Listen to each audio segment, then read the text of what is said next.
সময়বোৰ যে কেনেকৈ গৈ গমেই নাপাওঁ নহয়নে। সেইদিনাখন জন্ম হৈছিলহে মোৰ অকণমানি সৰু ল'ৰাটো, আৰু যোৱাকালি ইয়াৰ 4 বছৰ কমপ্লিট হৈ 5ত সোমালে, আৰু সেই বছৰকেইটা কেনেকৈ পাৰ হৈ গ'ল একেবাৰে গমেই নাপালোঁ। কিন্তু তাৰ সি পূৰা কাঢ়া লকডাউন 2020 চনত জন্ম হৈছিলে।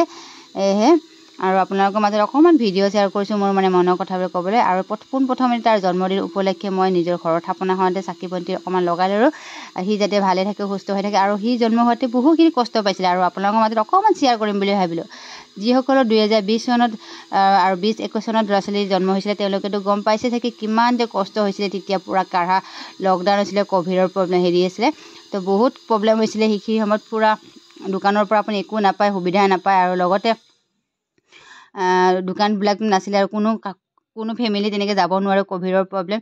সেয়েহে মোৰ লগতো তেনেকুৱা হৈছিলে। আমাৰ ওচৰতে থকা মই কালীচৰণ মেডিকেলত এডমিট হ'লোঁ, আৰু মই আগৰ পৰাই এডমিট হ'ব লগা আছিল, 2 দিনমান আগৰ পৰাই, গতিকে মোৰ অকণমান প্ৰব্লেম আছিলে প্ৰেগনেঞ্চিৰ। তো আগৰ পৰাই এডমিট হৈছোঁ। তাৰপিছতে মেমে ক'লে যে নাই তোমাক চিজাৰিং কৰিব লাগিব, মই চিজাৰিং হৈ গ'লোঁ। আৰু আমি হাজবেণ্ড ৱাইফ অকল মেডিকেলত আছিলোঁ সেইখিনি সময়ত, গতিকে কোনো মানুহবিলাক যাব দিয়া নাছিলে ক'ভিডৰ কাৰণে। তো তেনেকৈ আমি দুজনে যি গ'লোঁ মেডিকেলত তেনেকৈ থাকিলোঁ। মাজে মাজে দাদা আৰু মোৰ গৈছিলে ভাত দিবৰ কাৰণে। এবাৰে ভাতটো দিয়েহে, দুবাৰ যাব নোৱাৰে। তো তেনেকৈ বইল ভাত এনেকৈ দিব যায়। এবাৰে টিকেট এখন আছিলে, তো সেই তেনেকৈ গৈছিলে। বাকী ঘৰৰ মানুহ যাব পৰা হোৱাই নাছিলে, যদিও ওচৰত আছিলে। তো সেই তেনেকৈ জন্ম হ'ল। বাকীখিনি বাৰু কোৱা নাই, আপোনালোকক শ্বৰ্ট কাটিং কৰি ক'লোঁ। তো সোমবাৰ আছিলে, এই সোমবাৰ দিনাখন তাক চিজাৰিং হৈছিলে। তো সি জন্ম হ'ল, তাৰ চিজাৰিং হৈ তাৰ জন্ম হোৱাৰ পিছতে তাৰ হৈ গ'ল এইফালে ৱেট কম, আৰু হ'ব হোৱাই নাছিলে, গতিকে আপোনাক ক'লোৱে মোৰ অকণমান প্ৰব্লেম আছিলে। তো তেনেকৈ সেইটো এটা প্ৰব্লেম, তথাপিতো ভালে হ'ল বাৰু। অকণমান ৱেটটো কম থাকিলে ঠিকেই আছিলে। চ' তাৰপিছতে হ'ল তাৰ জণ্ডিছ। জণ্ডিছ হোৱাৰ পিছত তাক ৰাখিলে ৰুমত, অবজেকশ্যন ৰুমত ৰাখি বেবীটো মোক দিয়াই নাই। আৰু মোৰ একেবাৰে মনটো দুখ হৈ গৈছিলে, গতিকে তাক মই চাবলৈ দিয়া নাই। আৰু তেনেকৈ বহুখিনি আমি কষ্ট খালোঁ। তাৰপিছত খাবলৈ ইফালে একো নাপাওঁ, ইফালে এই ৰুমত মাকৰ গাখীৰ দিবলৈ যাব লাগে সময়ে সময়ে। চ' মই ইফালে একো খাব পোৱাই নাই, ইফালে গাখীৰ নাপায় বাচ্ছাটোৱে।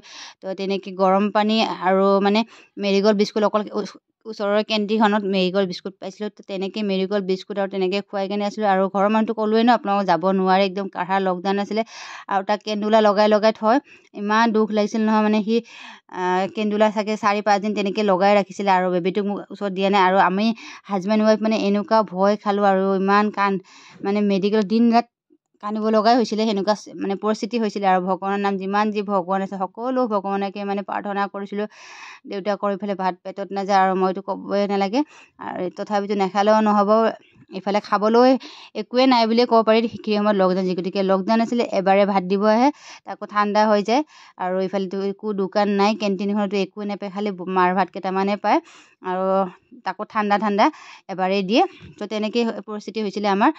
আৰু সেয়ে আজি মনত পৰি গ'ল, গতিকে তাৰ 5টা বছৰ হৈ গ'ল, আৰু সি বহুত কষ্ট খাইছিলে। আৰু এতিয়া ভাবোঁ যে ভগৱানে তাক ভালে ৰাখক, সি বিচৰাখিনি সকলো পাওক।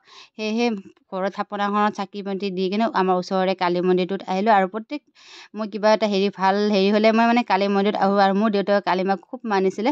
তো ডাঙৰ ল'ৰা হওক বা সৰু ল'ৰা হওক, আমাৰ জন্মদিন উপলক্ষে এই কালী মন্দিৰত আহোঁ। এইবাৰ আকৌ দুৰ্ভাগ্য, দেওজন পুৰোহিতজন নাই, তেওঁৰ বোলে গা অসুস্থতা, সেয়েহে তেওঁ নাই কাৰণে তলাতলীয়া মৰা আছে দেখিছেনে। আৰু কেতিয়াবা ওচৰৰ ঘৰতে থৈ যায়, এইবাৰ আকৌ ওচৰৰ ঘৰৰ মানুহ ঘৰ নাছিলে বোলে, গাঁৱত গৈছিলে, সেয়েহে চাবি পাত থৈ যোৱা নাই। তো চব মনটো বেয়া গ'লে মাৰ তাতে আহিলোঁ, গতিকে মাৰ দুৱাৰখন বন্ধ, তথাপিতো মাৰ নামত আহি ইয়াৰ ওচৰতে তলা বন্ধ হ'লে তাৰ বাৰান্দাখিনিতে চাকি খৰি লগাই কিনে ঘৰলৈ আহিলোঁ।